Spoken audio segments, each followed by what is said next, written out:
This podcast is part of Another Happy Studios, the home of podcasts with passion.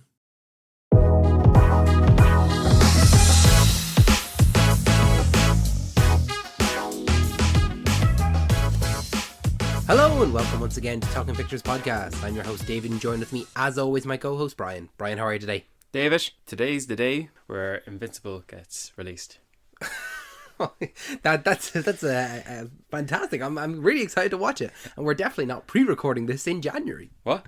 Yeah, no. Let's watch Invincible now, right after this. But it's March. It's March, yeah, March 18th. Yeah, fantastic. That's great. I'm excited. Yeah, the concept of time in this podcast, it's not linear. You know, no, we're like Pennywise in that sense. No, we're recording this on the day that the Invincible season 4 trailer came out, and now this is releasing on the day that season 4 of Invincible releases. Yeah, so now we can't change that. Yeah, because it has to be. Because what's next week?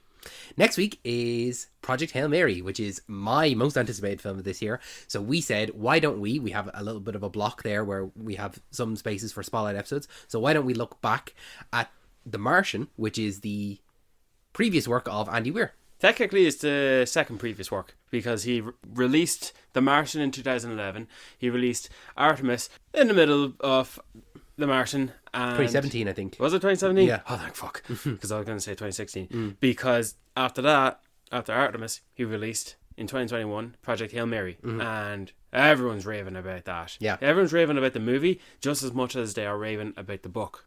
And it's heavily consistent as to what they were saying about The Martian. If not at the time of its release, then shortly after, when The Martian movie was released. So there's a lot of emphasis on praise to be given for Andy Weir as an author, considering even though in a span of a decade he's only released 3 books. Sorry, a decade, 15 years he's released 3 books. I mean, like, this is my first time having watched The Martian. Just to clarify, when I say books, I mean books.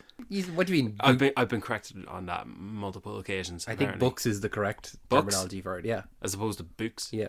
Okay. I just wanted to throw that in there. Yeah, okay. Watching The Martian this time around was the first time I've watched it since reading the book. Now, I'll say that with a little grain of salt, where I actually listened to the audiobook, which is how I consumed Project Hail Mary. Consumed it. I listened to it. And absorbed it. See, yeah, I think that Project Hail Mary, we can talk about this more next week, is better if you listen to it as opposed to reading it. Because of a certain aspect which we will get into next week. So I said, you know what, why don't I just do that for The Martian as well? And it's just obviously easier to listen to a book than it is to sit down and read it, whereas if I'm going out for a walk or if I'm driving, I can stick on the audiobook. But it was interesting to watch the film again, having this time now read the book or listen to the book, whichever one you go. I'm just going to say read the book, so we're just going to do that. But in other words, welcome to Talking Pictures Podcast. Oh, you go for it then, man. Yeah, go for it. Do the whole thing. Do the spiel. Do the spiel. Do it. You host for once. Come on. For once. Welcome to Talking Pictures Podcast. My name is Brian and I'll be your host for today's episode. Joining me today is David, my co-host and good friend, podcaster. Hi, Brian. Thanks for having me. David, don't ever let me host again. I think what you meant to say was welcome to all of our listeners. Yeah, but they know that. Yeah, we've new episodes every single Wednesdays. As well as no more bonus episodes every other weekend. No, but what we do have is another podcast called Saturday Morning Cartoon Club, which you can listen to. We have a new episode once a month at the last Saturday of each month. So if you haven't already, make sure you're subscribed to us, not only here on Talking Pictures, but on Saturday Morning Cartoon Club. Normally we would have a trailer of the week. Of course, as I said, we're recording this in January as opposed to March, so there is no trailer of the week. So instead, let's jump right into The Martian. Can you remember when this first came out or was even advertised? I do remember. I remember going to see this in 2016, I believe. I saw it with a couple of friends from school. And I remember there was one of my friends who was a huge David Bowie fan, and he used to drive us absolutely nuts singing Starman by David Bowie. And so when the song came on in the movie, I remember him like nearly jumping out of his seat for the song, and that all of us are just like rolling our eyes and we're like, I can't believe it.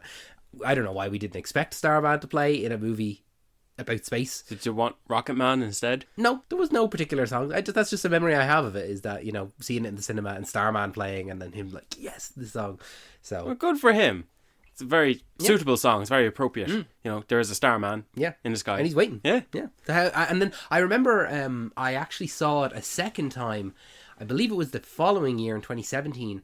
And Cineworld sometimes do an IMAX festival where what they'll do is they'll play 4 films from the previous year in IMAX, and the tickets are like €4 per screening. So I remember seeing, I believe it was The Martian, The Force Awakens, Fantastic Beasts and Where to Find Them, and they were playing Jungle Book, but I didn't see Jungle Book. So I believe I did see it in IMAX then afterwards. Should have replaced at least 1 or 2 of those in favour of The Revenant and Mad Max, Fury Road. Yeah, well, I had no control over it, Brian. I know, but just considering you're listing some greats of 2015, there's some better greats in that list. Just saying. But, where was I? Oh yeah, The Martian. I remember after watching Interstellar, I seen Matt Damon being interviewed on something like in the red carpet. It might have been for Interstellar itself or for something else, even though he was never marketed to appear. Yeah, surprise, yeah. It was...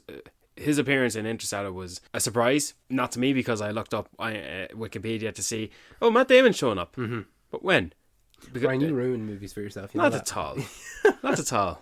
Imagine if you had gotten that surprise like everyone else. That they wake up the scientists in the... Yeah, instead of, oh, okay, Matt Damon will be in it. Like that, like, and then he's like not in it the entire time, and then you, like, I assumed that you knew as soon as like they're gonna open this thing up, like, oh, it's gonna be Matt Damon. Yeah, I know, but I was still surprised because he didn't look traditional, Matt Damon, because, you know, he had an extremely receding hairline. He wasn't born looking, you know, like, and born as in like Jason Bourne, him, yeah.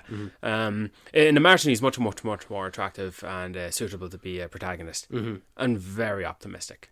So he was saying, yeah, I'm going to hop on a flight now to start filming The Martian, and then he filmed The Martian, and I think so. This came out in 2015. 2016, I believe. No, that's 2015. Oh, okay. Yeah, 2015 which is why I was confused when you said you saw it in cinema in 2016.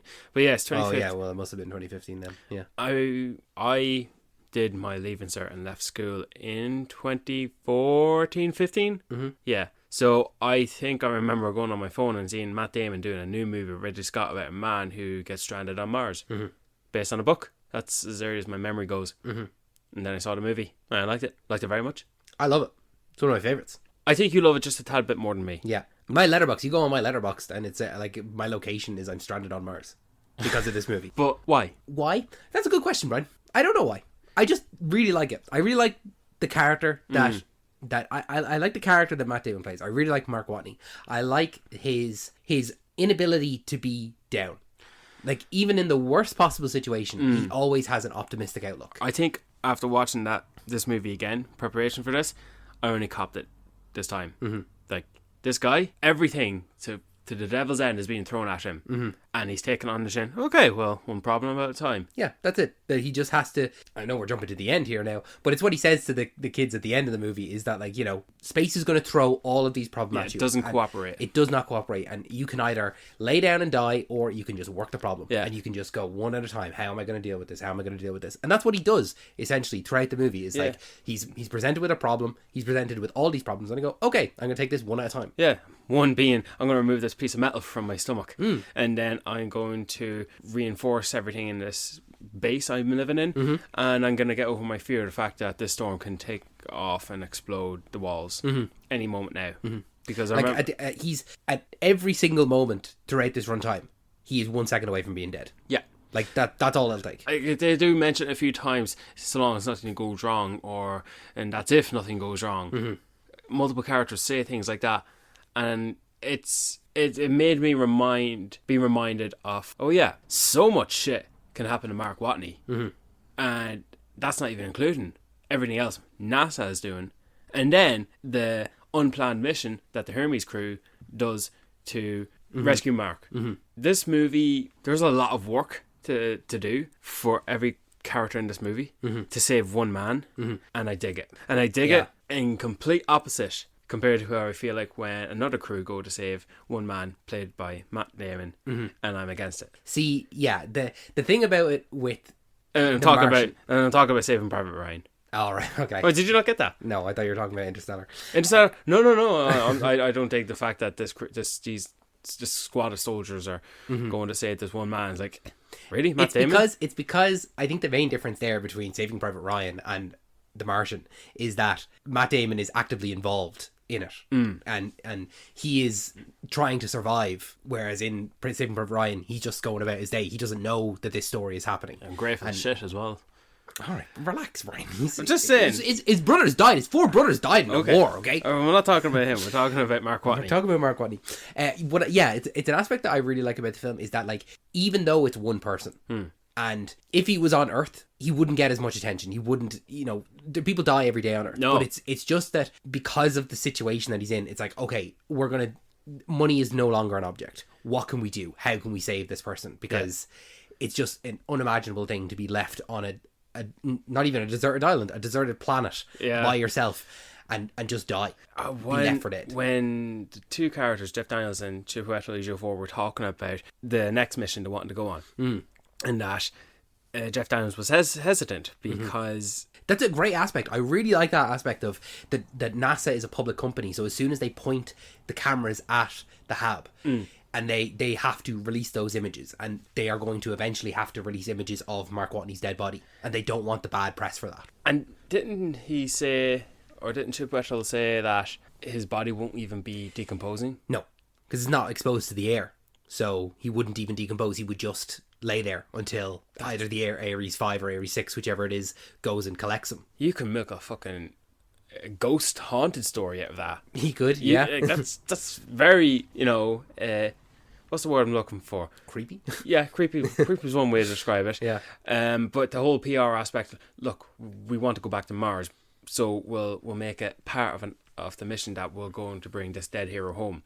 Whoopsie doodle, he's alive.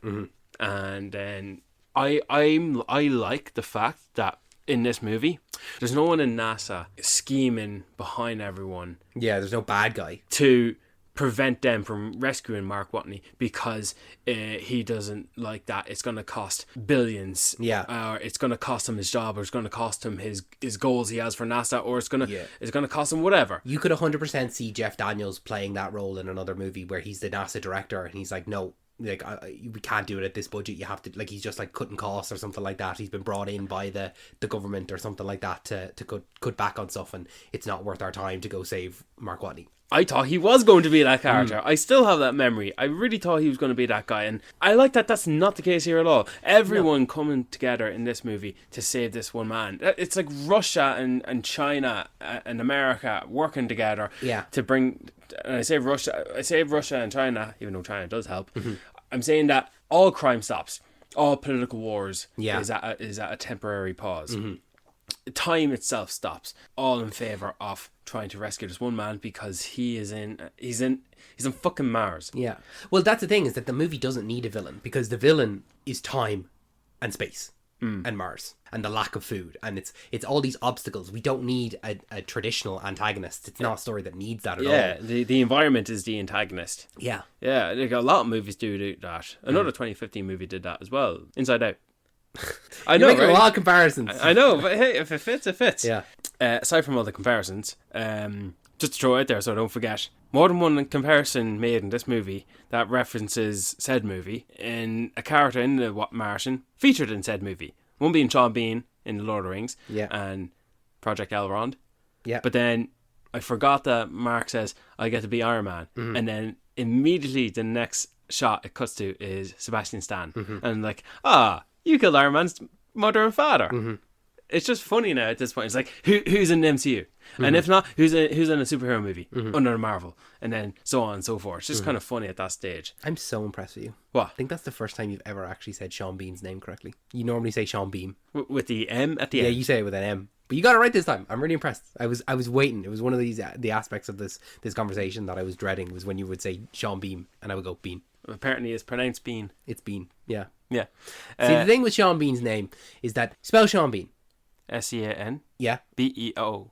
Right. B-E-A-N. Yeah. So it should be either Sean Bon or Sean Bean, okay? Yeah. But he does it. He says both words pronounced differently. That's why they keep killing him off in all his movies. Because, that's it. Yeah. But yeah, this is one that he does not die in, and no, appropriate so, because spoilers. Nobody dies. And you know what? Every time Jessica Chastain goes out to get him, and Watney navigates himself up to her, piercing his suit. Every time that scene happens, this is the last climax of the final battle, if you would call one. Yeah. I still think that when he gets like tangled in the rope and they're both swinging and at the same length, Yeah. at the same distance. So by them swinging, that's what pulls them together. But they're still swinging at such a speed. They're like and they're literally in free space. Like Yeah. yeah. And so when they get closer, they're about to collide. And I thought, something's going to happen here. Of course something's going to happen here. And then the two grab a hold of each other, but then their helmets butt heads. And I think I think when I first watched it, I thought what was going to happen was they have their moment to smile and embrace, and then her helmet starts to crack. Oh, you thought that they were going to kill off Jessica Chastain? Yeah. No, it's got to be. That's too much. It's too much. What do you mean it's too much? It's too much. It's like you're on such a you're on needles. You're like, oh my god, is he gonna save it? And then like when they embrace, you're like, it's a sigh of relief. You're not gonna then all of a sudden like, oh, but guess what? We're gonna kill someone else. You're like, no, that's not this type of story. This story is about saving Mark. You can't then have any of the Hermes crew die. You can't have anyone else. I know. No, it's just not. I'm just saying that's what I thought was going to happen. And even when watching it just recently, I still thought it. And I'm probably going to think it every time I watch the scene. Yeah. Is this going to be the version that's slightly different? It's more so just a what if. That's all. It's just a what if. Yeah. You know? Because I know when I watch The Martian, I'm always going to go, Mark, duck. If you duck, you don't get hit by the debris. And so you get to go home. It's the same every time I watch Star Wars, and I'm like, Anakin, no, don't turn to the dark side. Just let Mace, just refrain from... Just refrain from, just let him arrest Palpatine, please. I want to see that play out. What happens there?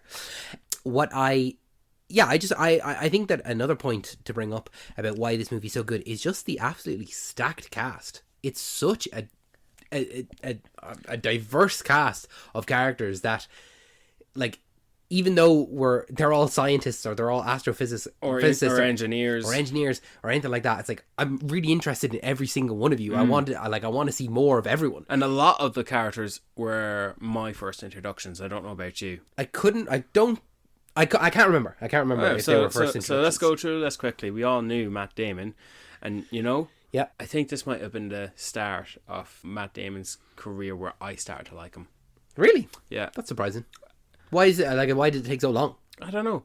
Like I like Matt Damon. He's fine. He's a traditional American actor, but there are movies here and there that he did that I'm just like, yeah, whatever. But like, this is one that stands out. And then the more he gets older, the more I find myself interested in watching him in movies. And then all of a sudden, he's cast as a Greek commander in the fucking Odyssey, and I'm not second guessing it. I'm not questioning it. I think it's great. I think it's just about more than a safe bet. That's all. Okay. Jessica Chastain, yeah, I knew her. Did you know of her? I can't remember 10 years ago if I remember. Was this the first time I ever was introduced to them? I don't know. Kristen Wiig? No, I don't know, Brian. This is a silly line of questioning. This is a silly I don't think so. No, it is. It was my first... Am I going to remember 10 years ago if this is the first time I saw this person or not? How would I remember that? It's 10 years ago. I remember. It's 11 years ago. I remember. Well, you are a special breed. You're a special guy, Brian. My first introduction to Childish Gambino. Not mine. Not yours? No, I don't know. I don't know. You just said you did. No. Sure, I don't know. Benedict Wong, first introduction. Don't know. Sebastian Stan does come across like a bit of a meanie. See, and then they don't delve down that path with him. Yeah, the thing is that the Hermes crew with Michael Pena, Jessica Chastain, Rooney Mara, Kate Mara. I always mix the two up. Kate Mara, Sebastian Stan, and the other guy, the German guy who I don't know. We just don't get enough of them. I would like to see more of them. The movie's already 2.5 hours long. I know that's the problem, is that it is a long movie already. But I would like to see more of them. They're great. I would like to see the interactions of them with them, like, because we don't really see them dealing with Mark's death. At all. Yeah. We essentially are reunited with them after the launch. We're reunited with them when they learn that Mark's not dead. Well, we do have a little bit of them when it's before they're informed. So there is a little bit of that. We do see Jessica Chastain sitting in the chair, being all sad, like, oh, it's my fault. But that's the same scene, Brian. The same scene that they find out. She's standing there sad, and then they go down to the computer and find out that he's not dead. Okay. So I wouldn't say there's a little bit of it when it's the same scene. It's still a little bit of it. It's the same scene, Brian. So you want more of it? I would like to see, more of them dealing with that and or like either dealing with Mark's death or afterwards dealing with the fact, oh, he's not dead, and oh, we left this guy on Mars. You know, and it's a good aspect that Mark consistently says, tell the crew it's not their fault. Yeah. You know, they did not know that I would have, you know, essentially he's saying I would have done the same. I would have left had it been any of them, because he was like, oh yeah, the satellite punctured my suit, didn't give off any signals, anything like that. Like, they had no reason to believe that I was alive. Oh, I'd still be pissed. I wouldn't be pissed at all. No? No. No. When you're in that situation, No. your friend. Okay, so you're telling me, right? You're on Mars. Next trip to Clare Island. We're all on Mars. Okay, you're hit by a satellite. Yeah. Richie's in the car. It says on his car, Brian, no life signs. Can't wait when cars say that. It's a dust storm. We can't see you, and we have to leave. We have to leave right now. You're saying, yeah, I would be pissed actually. Then all indicators were pointing that Brian is dead, and if we don't leave, we'll all be dead. Yeah. And you go, why'd you guys leave me? I was right there. Come on, look harder. He was right harder. there. He was right there, yeah. But He wasn't. He was miles away. Did you not see? He was knocked about, I don't know, 100, 200 meters I away. only saw his position when he woke up after the storm from the base, not from where the ship took off. Well, they left the base to go to get the ship. I didn't feel as though they were very far from the base. He just got knocked super far away. Oh yeah, but he was. Oh yeah, So there was no possible way that they could have found him, especially not in that storm. yeah. And I suppose the fake is it physics or geography or what science banner does the storm in Mars come under? Geology? Geology. There you go. Yeah, apparently Meteorology? Meteorology. That's another one. Apparently, that type of storm pushing the rocket ship over, which is an extra layer of intensity, which means that they have to. It's a now or never job. If they don't take off now, the ship is going to be pushed over on its side because of the fierce thrust of the storm. Yeah, it's either going to be that Mark is dead or all of us are dead. Yeah, Because well, apparently that intense strength of the storm probably the only inaccurate scientific fact in Really? this movie.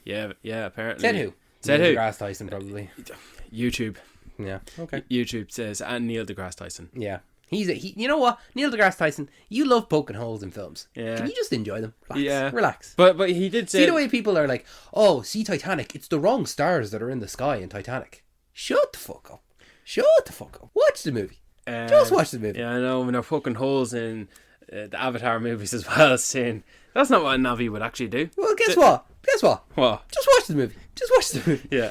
When people get all like, oh, the science is wrong, it's like, just watch the movie. But apparently he says that it's the most scientific accurate film in space travel and NASA that he's ever seen, and that's a lot of praise that this movie gets. And sure, Neil deGrasse Tyson was criticising how those thumpers in Dune, when you're calling the sandworms, he says that the sand doesn't generate a sound. Brilliant. And Neil deGrasse Tyson, do you know how sand works on every planet? No. It's a science fiction. It's fiction.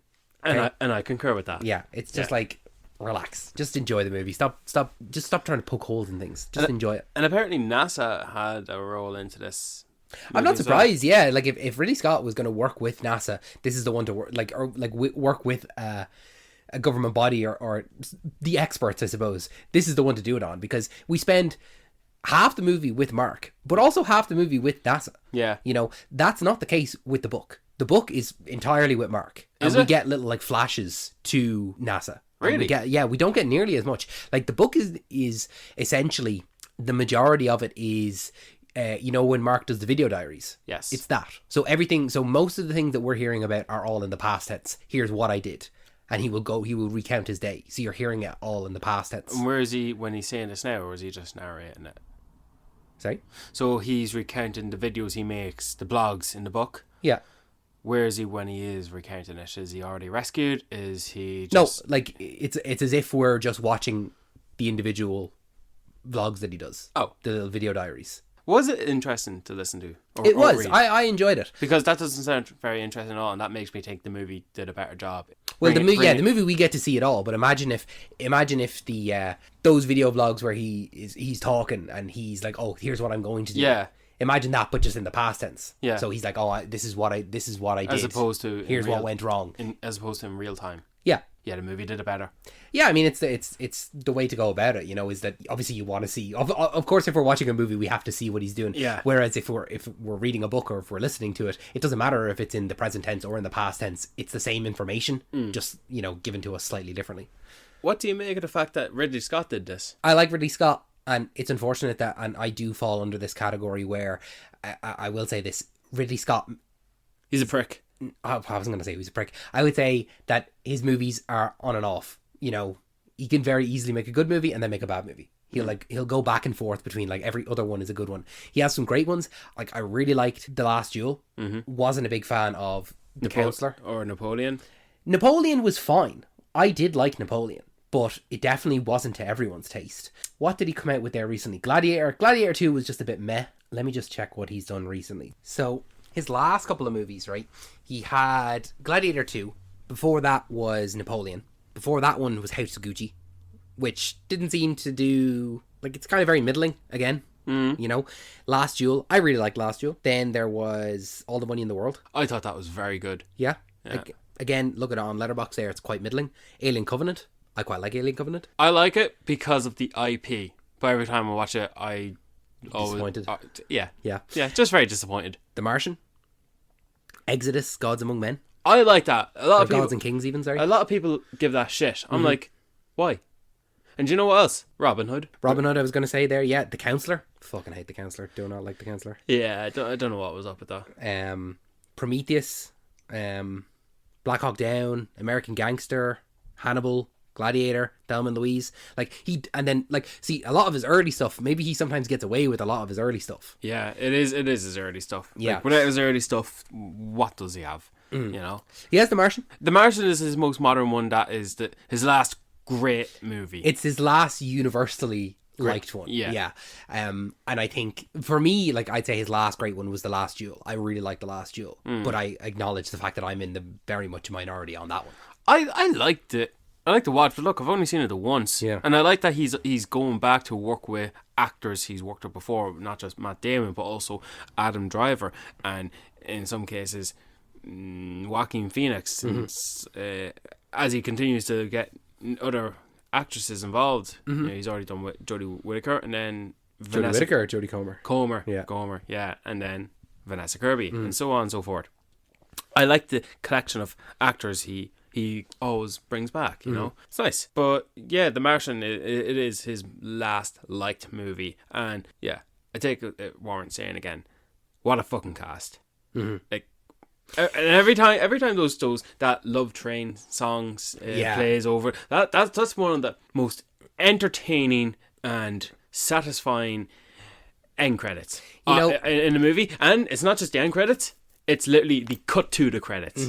There's something in me that when I'm watching a biopic, I actually quite like the writing that comes up and here's what happened to this person and here's what this person did afterwards. Or we see them. We see where they're at.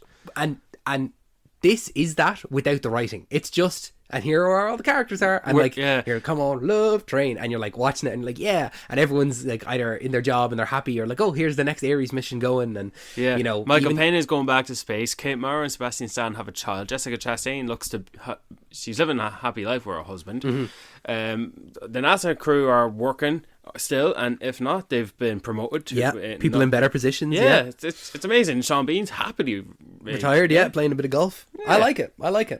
And I think I only realised then, I know we had the whole scene with Matt Damon where he's a lecturer in a college, but I wanted to come back to him again, because we after he says, any questions? And the whole classroom raised up their hands, and then it's just the perfect timing with the cut to black, and then play the song.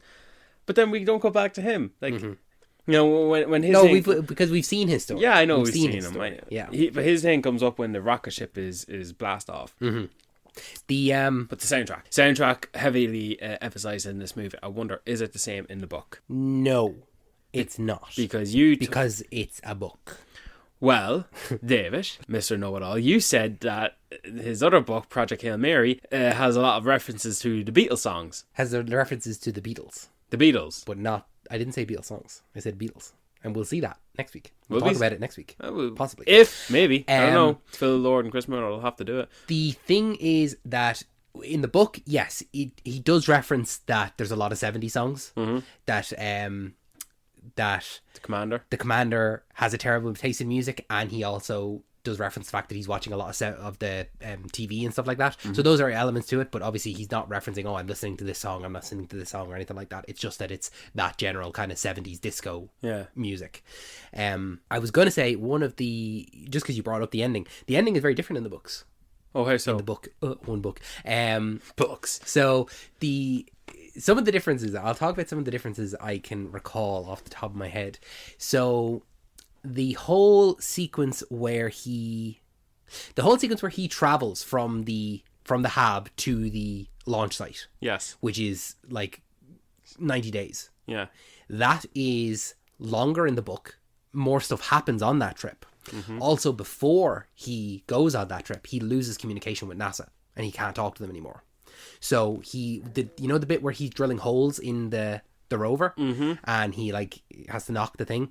At one point during the book, he puts that down against a workbench, and they're like two pieces of metal that connect, and it actually fries the breakers. And so he like resets the breakers, but when he did that, he fucked up like the communication that he was using to NASA, so he no longer can contact NASA. Yeah. So he completely loses contact with NASA, and also then when he is on the trip, he can't communicate with NASA. They can't tell him that he's driving directly into a storm, and it's a storm that's like a light storm, where it was like, as in not light as in light from the sun. I mean a light, like not heavy storm. Yeah. So I thought that. Yeah. So he's going in, and they're like, he won't notice for days that he's in a storm, because it's just like as he goes and he puts the solar panels down. Yeah. They'll draw in like the first day. They'll draw 95% of 95% efficiency. The next day 94%, and he'll just start losing efficiency until he's too far in that he won't be able to get out again, because he won't be able to recharge the battery. And how does he overcome that obstacle? He finds out, and he's able to like, he goes into the storm, and he figures it out beforehand, because he was like, I think he was saying about how the solar panels aren't working as well anymore, because they weren't supposed to run this long, essentially. Yeah. You know, the way that like everything in the hab it's designed to work for 30 days, and he's had to stretch it out to nearly 500 days.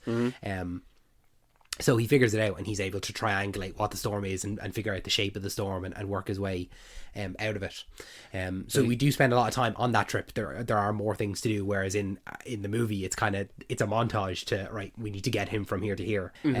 Doesn't sound like it's needed for the movie. No, I think that we go through enough in the movie that we don't need those extra obstacles. The only hardship I can take is when the base blows up and he loses all of his crops. That does happen. It does happen. Yeah, that's as much hardship and blowback I can take for the character, for someone who is so optimistic. Like, and when he vents out after just about surviving with the great use of duct tape, and just sulks away, taking the helmets into the rover vehicle, and he goes to reach out to start typing. And as he's about to do that, it's a very human reaction to your hand for a millisecond touches the keyboards, and then you're physically reminded of the reality of what you're doing. Yeah. You're contacting NASA to let them know that all your food source, it's gone. And then that... It's like once you type it, it's real. Yeah.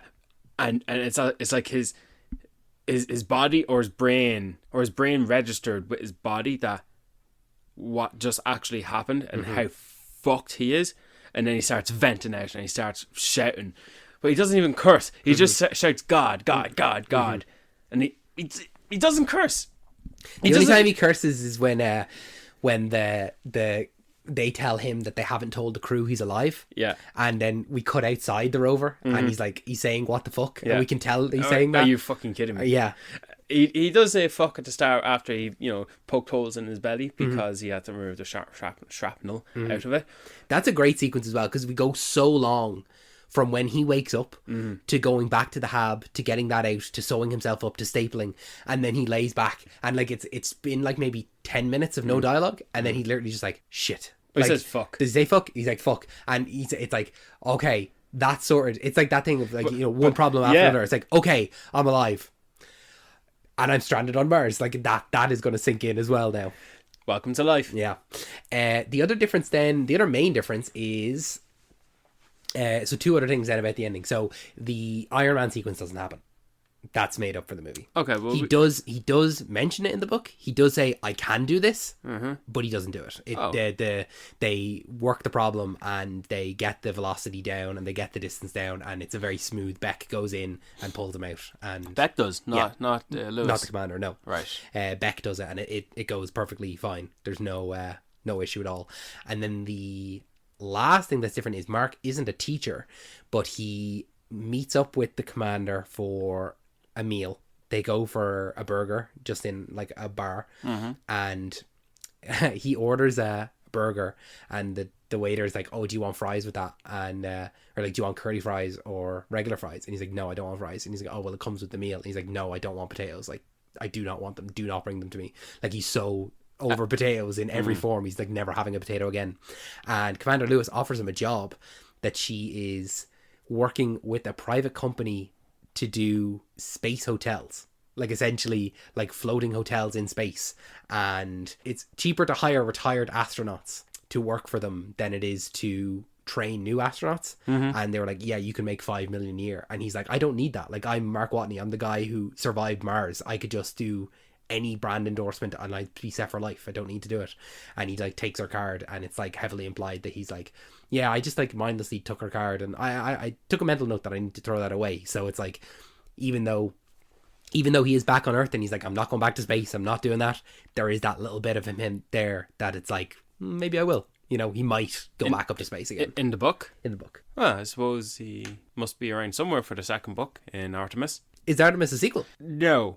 Because Project Hail Mary is not a sequel. Like, even though they're sci-fi settings, they're not. Yeah, a sequel to it. But, you know, people are going to, connect those two. merge them together. Yeah. Because Artemis is based on the moon. It's a city of sorts on the moon. So that's good then. Floating hotel based on the moon. Tomato, it doesn't matter really. Yeah. So, you know, it is set in 2080. So time has long since passed. When is Project Hail Mary set? Modern day. Modern day. Yeah. Oh, okay. Just alternatively. But in comparison to, for the sake of this recording, Project Hail Mary, where stakes in that movie are galaxy wide. The stakes of The Martian are one man's life. Pretty It much. eventually does build to become 6 people's lives, the crew of the Hermes. Yeah. But you're right, it is a much, much smaller story than what Project Hail Mary is. Even though I would argue that the consequences of Project Hail Mary will be much bigger, it's actually a much smaller, again, story. I think it's an even smaller story than The Martian. You think Project Hail Mary is smaller than The Martian? I think that the consequences are much bigger, but the story itself will be much smaller. Right. And I can't go into it until we see it. Well, we'll talk about it next week. I mean, yeah, we can talk about it next week. The thing is, though, because we're recording this in January, we'll have to remember to talk about this next week, which is actually in March. So we'll have to be definitely on top of this. So let's get down to the brass tacks of the matter. The brass tacks? Yeah. You're taxing me now. The serious questions. If you were stranded on Mars, Yeah. would you grow potatoes in poop to survive? Would I do it? Do you think you'd be able to do it? No. No. So let's say, right?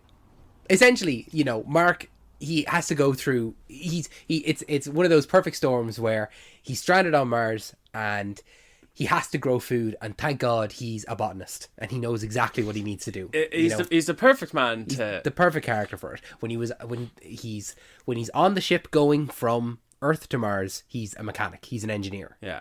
And then when he's on Mars, he's a botanist. And so he's the perfect candidate to be stranded there. I mean, if it was Vogel or it was Beck, dead. Yeah, the higher ups are putting him to the test. They're doing a little science experiment. Yeah, he is his own experiment. Any of the other crew that is in Mark's situation is dead within, as soon as the food runs out. That's it. They maybe last to 100 days. Yeah, so I'm not lasting a fucking day. No, but let's say Mark leaves you a handbook of what to do. How long are you lasting? You do know I'm dyslexic, right? Let's say it's you're cured of your dyslexia. You can read it perfectly. Dyslexia is not something to cure, David. Like, do you think you could survive on a diet of just potatoes? Of course I can.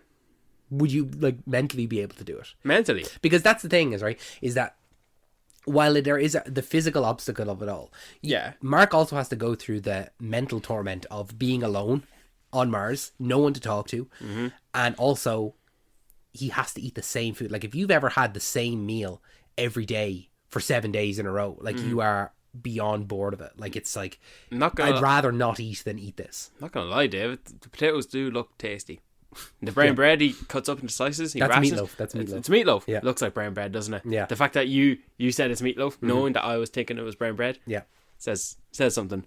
We're meant to do a podcast together, but it looks tasty. Yeah. I don't like red sauce. That's okay. You don't have to have the red sauce. Yeah. Watching it this time around, obviously I know you need to conserve your food. And so those first couple of scenes where he's just munching on stuff, and I'm like, no, Mark, like that's going to be such a major thing for you. Like, stop. Like, he's just eating, and his portion sizes are huge. Yeah. And I'm like, no, like he's not thinking yet. He's not worked the problem, and he's just eating as normal. He's just not going about it in the right way. And so I like that little attention to detail where, yeah, he is just going about his life, and you would be just snacking, you'd just be munching away on things. And one aspect I really, really liked is the fact that we get him with his shirt off. And we get to see his build, and he's quite muscular. Like he's a well in shape guy. And then so later on, after he's gone through nearly a year of only eating potatoes and restricting his calories and not eating anything more than he's allotted himself, because otherwise he will not survive. And how small and how thin and how frail he's become. Like he goes from Captain America down to how Steve Rogers was at the beginning of Captain America. You know, he goes down to that small, scrawny guy. And it's just a great attention to detail, great VFX as well to get him to look like that. It's a different actor. I know it's a different actor, but his face. What do you mean his face? Put his face on his body. Oh no, they don't actually, because he walks out with a towel on his head. Yeah. Oh, I wish you hadn't told me that. Why? Because I kind of liked it as that it was the visual effects of it all. Sorry, man, it's a movie. There is no visual effects of it all. What do you mean? He's on Mars. That's actually another thing I wanted to bring up. I know obviously he's not on Mars, but Jordan. Yeah. It looks like Mars. It does. Like, it really does look as though, oh, yeah, no, Ridley Scott took the same way that James Cameron takes his crew to Pandora and they film an Avatar movie there. Yeah.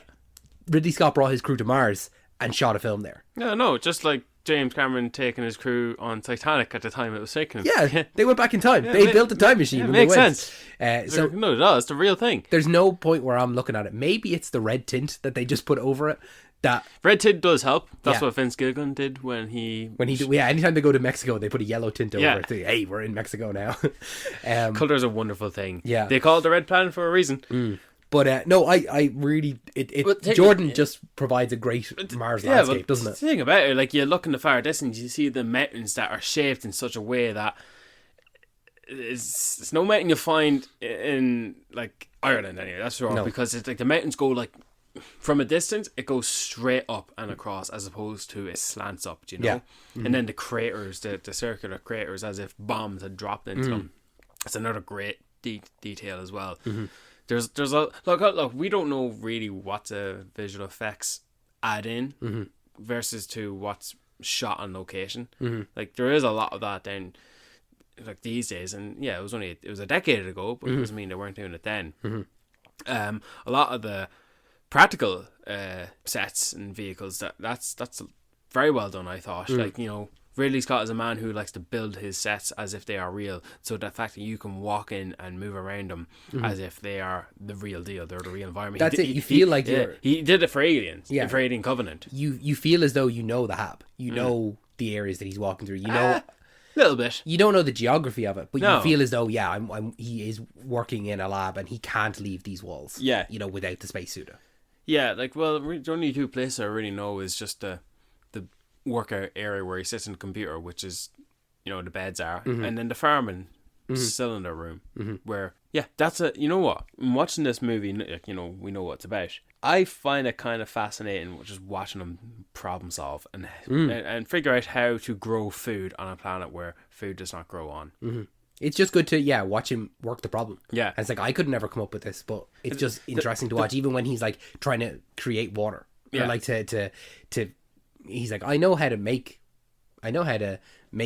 water. It's just hydrogen and oxygen. Like everyone knows that. But it's like, but how do you make hydrogen, and how do you separate the hydrogen from the nitrogen and all this kind of stuff, and you're like, I couldn't do this, but when he's doing it, just makes perfect sense. It's like, oh yeah, of course, that makes sense. Yeah, but apparently, David, he's stupid because he was breathing at the time. Yeah, he was expelling excess oxygen. He didn't take that into account. And that's what made him get caught on fire. Yeah, because he blew himself up. Yeah, stupid. Fucking idiot. Well, it's one of those things. It's like, you know, I fucking hate it when smart people call themselves idiots. That makes me. How do you think that makes me feel? no, but it's like, I know that I know this. I should have known that. I do feel like an idiot. You know, it's like that kind of situation. It's like, oh come on, I've done this 1,000 times. What am I doing? Did he though?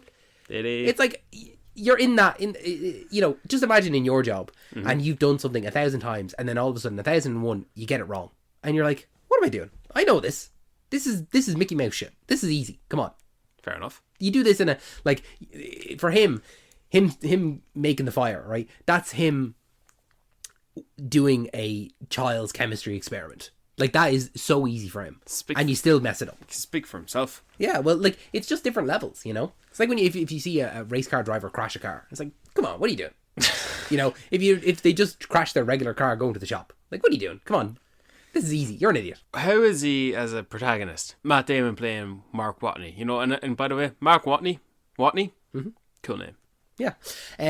Cool scientist name. And I just find myself comparing him to Ryland Grace. What's his name? Ryan Gosling. That's him. Yeah.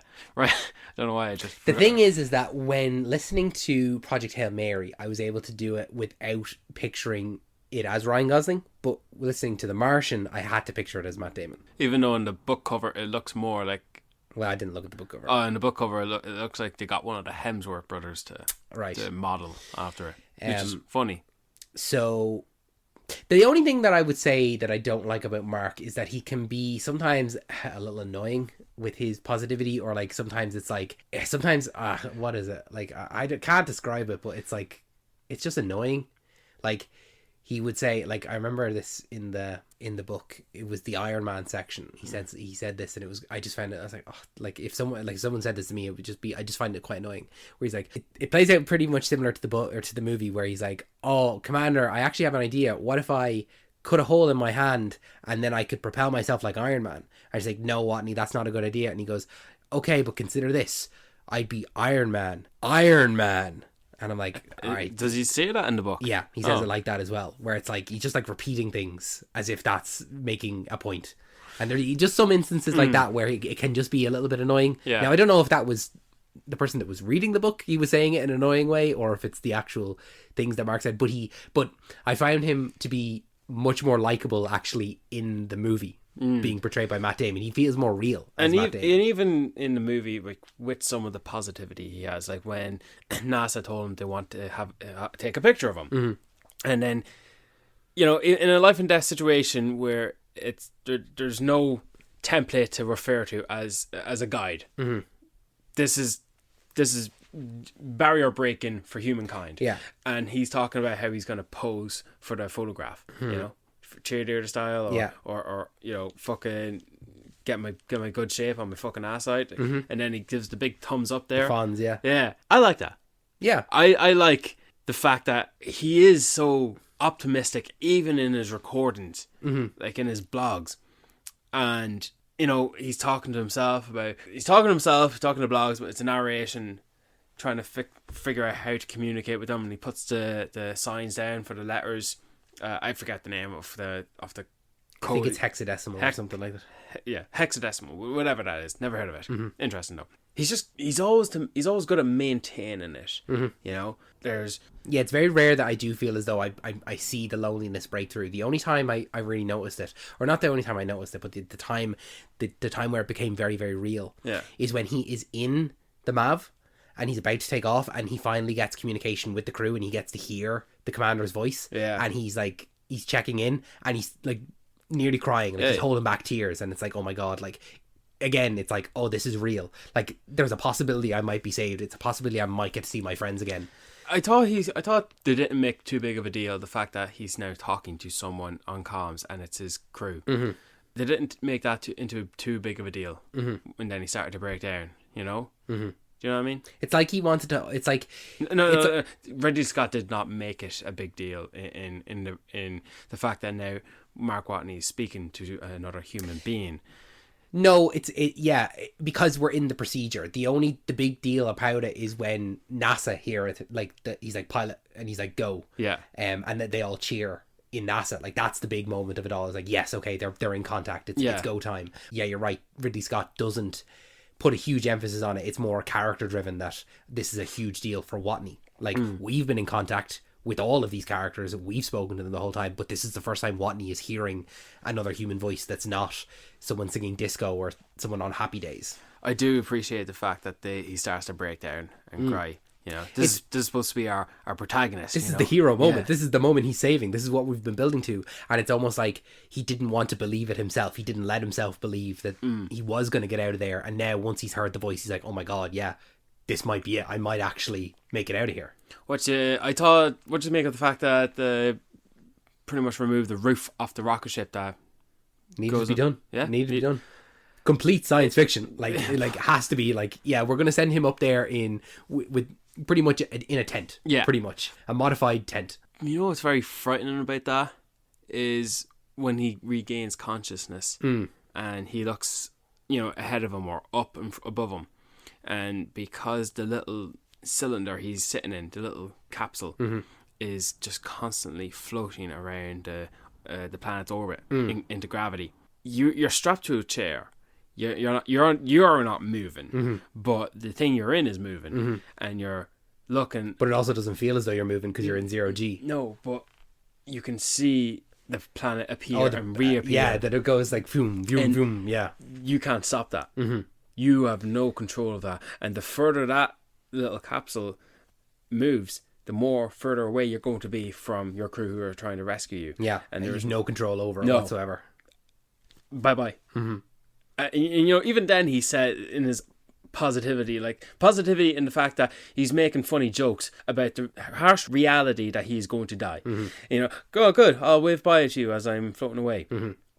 Yeah, like he even though he's stranded on Mars and he's in the most dangerous environment that he's ever been in, he then puts himself in an even more dangerous environment by going up in the MAV into space and is pretty much just at the mercy of outer space. And just no going back. No, you can't. He's not re-entering Mars. You can't go back to the safety of Mars. No, it's exactly. Mars was like Earth a minute ago. You know, all of a sudden, I actually would like to go back to Mars, please. Should have been grateful now. Yeah, I'll eat a few more potatoes, no problem. Yeah, overall it's nice to see that he does get rescued and no one died. No, it's a happy ending for everyone, and I thought maybe it's rather than fading to black as he's hugging everyone, he's bracing, he's laughing, he says I haven't had a shower in a year and a half.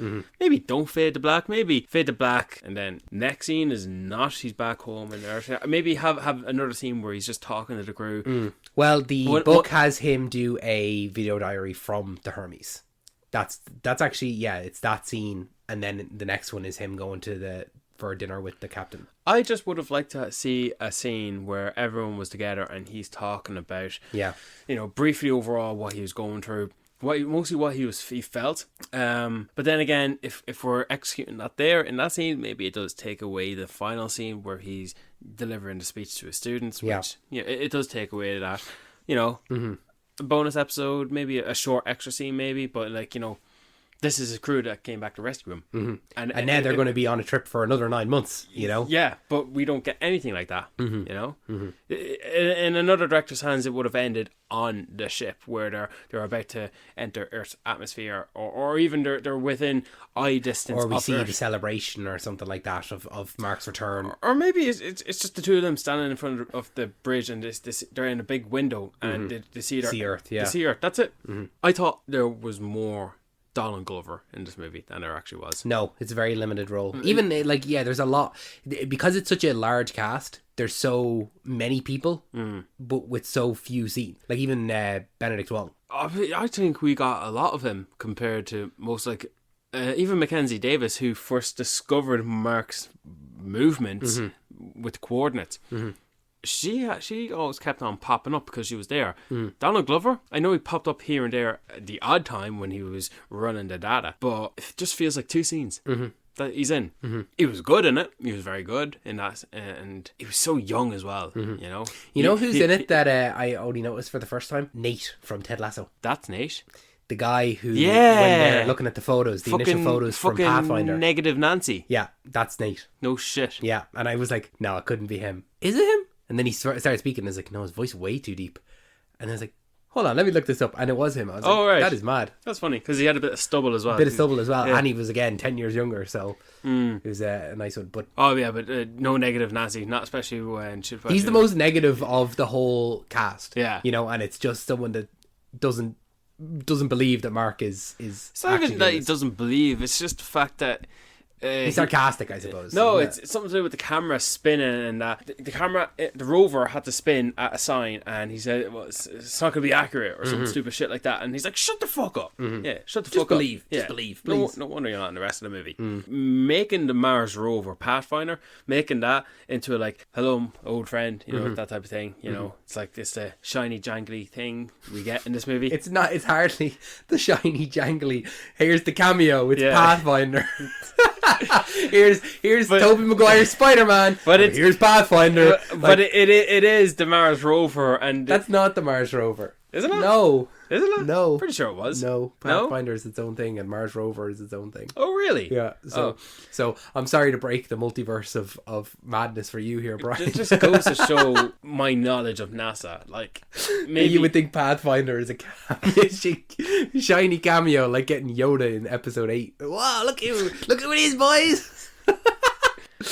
shit on my fucking parade, why don't you? I just think it's a very funny. It was just a funny comparison that you did there. Sometimes Pathfinder will return in it's Doomsday. nice to believe a few things in life, you know.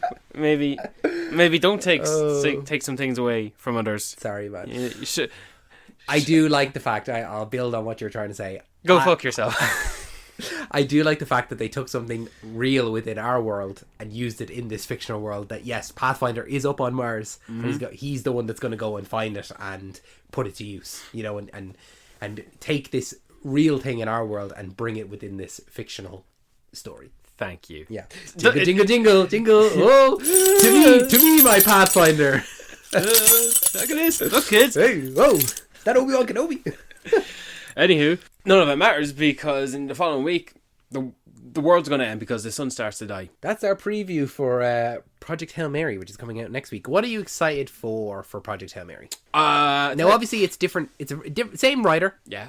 With Andy Weir. Obviously, different directors, different story, different characters, all this kind of stuff. But what is it? Are you hoping for anything to carry over from The Martian to Project Hail Mary? And what are you looking forward to in Project Hail Mary? It's not so much what I'm looking forward to Project Hail Mary, but it's more so what The Martian did for me to be excited for Project Hail Mary. Because I remember you saying in our 2026 anticipated that you weren't as excited for Project Hail Mary because It felt safe. you feel felt- safe with it. You know what's going to happen It almost. felt straightforward, very generalized. Yeah.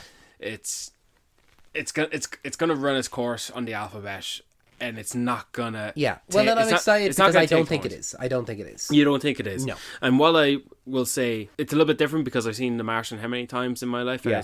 it's over 10 years old. Yeah. I probably would have said the same thing about The Martian. Yeah. Yeah, I like The Martian for everything that it does. Mm-hmm. It is a great movie. Mm-hmm. And I wouldn't change a thing about it, not really. Mm-hmm. And yet, this movie, The Martian, made me appreciate the lone space traveler in an isolated adventure, Yep. working to fix one problem after another until the end goal. For Mark Watney, it's to get back home. For Ryland Grace, it's to save, well, for starters, Earth. Yep. The Martian made me appreciate that aspect and look forward to that in Project Hail Mary. Good.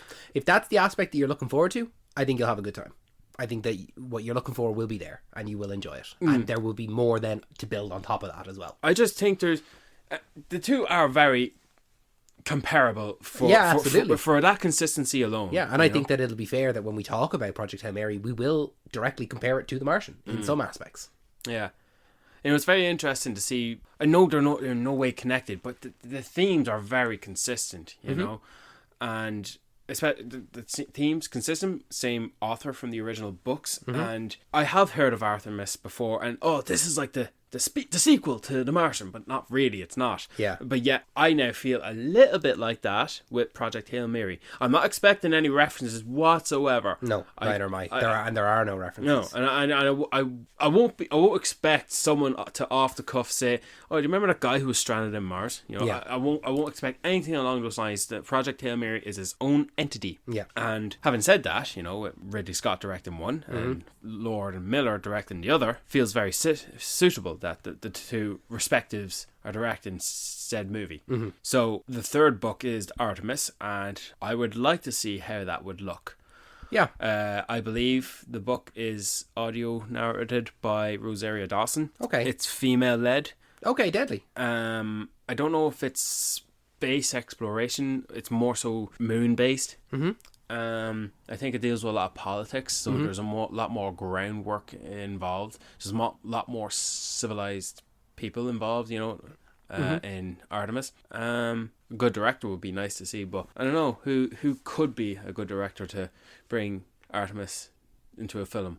Well, I would need to listen to or read Artemis to tell you that. Maybe I will. Maybe we'll get there. Maybe. And if there was an Andy Weir book I would read, it would be Artemis.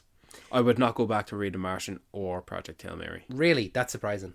It would be Artemis. I think that Project Hail Mary, even though I listened to it last year, obviously, as I said, we're recording this in January. I think I'll be listening to it again before the movie comes out in March. Really? Yeah, that's how much I really, really enjoyed it. That's how much I like it. You swearsies now. Yeah. It's that good. I really like it. Yeah, it's just a really, really great story. And I know you didn't ask, but I'm looking forward to seeing Ryland Grace. I didn't ask. I'm excited to see Rocky. I'm excited to see Strat. I'm excited to see the Astrophage. I'm excited to see Talsetti. I'm excited to see... I don't know what the fuck any is. I don't know what all those... Blip A. I'm excited to see... I don't know what it is John, you're saying. Paul, George and Ringo. Like, there's so many things. Those last four now, I know. Oh, yeah, but you didn't ask, so it's fine. But No, I did ask for them. And now you set me up for disappointment if they don't play any Beatles music. I didn't make the music. I just think that it would be natural that they will probably play a Beatles song. Here Comes the Sun. As soon, Here Comes the Sun's quite suitable. It's appropriate. It's a good one. As soon as we are near closer to Project Hail Mary's release, I will be Wikipediaing. Don't do that. The song list. No, please don't do that. No? Just let it play. Just let it play, man. Come on. Brian. David, thank you so much for joining me for this episode of Talking Pictures Podcast. Thank you so much for listening to this episode. If you enjoyed this episode, make sure you're subscribed to us on your favorite podcasting app of choice. You can find all of the links to our social medias down in the links below, so you don't have any excuse not to be following us. And like we said at the top of the show, we have a new podcast, which is Saturday Morning Cartoon Club, which has new episodes on the last Saturday of every month. So if you haven't already, make sure you're subscribed to us there on that. Make sure you're following all of the social medias for that also. This podcast is brought to you by Another Happy Studios, so make sure that you're following all of the other podcasts on our network. There is Still Got Legs, there's the Fishing Trip Files, they wrapped up there not too long ago. There's Unfinished Film Thoughts, which is Lawrence's rambling podcast. I don't know how to describe it other than him just rambling about movies. I love that. Which is what we do here, ramble about movies. But yeah, make sure you're checking out all the other podcasts on the network. Brian, any final words before we let these people go? Do you know something funny and also ridiculous? Tell me. So, remember way back yonder, this little virus called COVID? I do remember it, yes. Yeah. It took the world by storm, unexpectedly. Everyone, and when I say everyone, I mean everyone in Ireland, looked to Matt Damon. To Contagion. They looked to Matt Damon because they remembered, you were in that one movie about the virus, and you were immune. Was he immune in that? He was immune in that. Oh, I don't remember him being immune. And so, but yeah, I remember everyone watching that movie, around the first 3 weeks of COVID. And so everyone was asking Matt Damon, or at least I can imagine this is what happened, because they did bring him on the radio. Matt Damon spoke on the radio about this. Yeah, because he was filming the last year. He was filming the last year, and it was in Ireland, and he decided, well, I'll just stay here in Ireland with my family. Yeah, stay in Dalkey. I'll go to Super Value. And so someone found him and brought him on to talk on the radio, and he started talking about contagion and the virus, and he was very realistic about it. I was playing a character in the movie. This wasn't it. It's not a real thing. I am not immune to COVID. And it's just funny that the fucking country looked to him for all the answers on how to overcome this devastating disaster that was taking the world by storm. If you go back and watch Contagion, yeah, that's pretty much how COVID played out. Like just people not being prepared and like completely disregarding rules and all this kind of stuff. It's crazy. But Brian, wrap it up. We're wrapping up. No, don't say that. Go on. Don't interrupt me. Because I'm about to get to the reason why I'm talking about this. Sorry, go ahead then. Because now people have something to look to when they get stranded. Oh, on Mars. Let's all turn to Matt Damon. Matt Damon is the man to go to for all the answers. Matt Damon, this happened to you. How do we survive this? How do we survive? How do we overcome this, Matt Damon? Thanks, Brian. Thanks, Evan.